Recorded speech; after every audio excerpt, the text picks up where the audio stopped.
Circus is not a very old performing art. It was created in 1770 by a British equestrian who was called Philip Astley. And Philip Astley designed the model of the circus in terms of what it contains and where it is given. Given it was in a circular arena because of the equestrian work and the sawdust and everything. It's just for horses, it's for nothing else. And the format was to mix the equestrian acts with, which was very popular at the time in the theatre in London, the rope dancers, clowns, and tumblers and acrobats and jugglers, all that you could see in theatres at Drury Lane, at Covent Garden. And that's what brought the popular audience to the theatre between two Shakespeare plays. You had those guys. And Astley thought that horsemanship was fine for connoisseur, and everybody was connoisseur at the time. You know, horses were the most important thing in life until the turn of the century.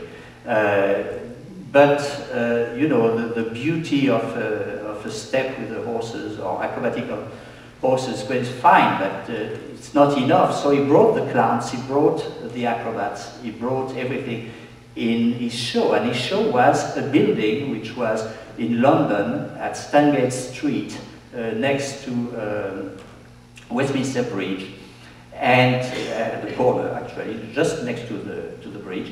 And it was originally outdoors with the people around the ring, and very quickly his first competition built was Charles Hughes, doesn't matter, built a beautiful building covered like a theatre to host a circus show, and of course Astley copied it immediately and built another building.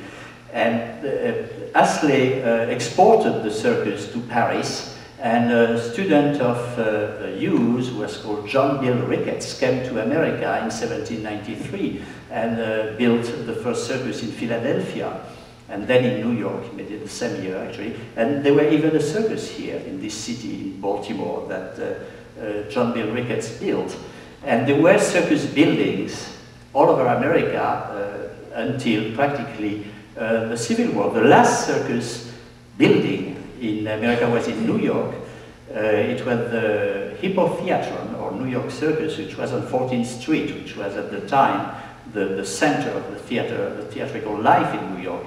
And it disappeared in 1870, so there were circus buildings there before the advent of P.T. Barnum and the three-ring circus and everything like this.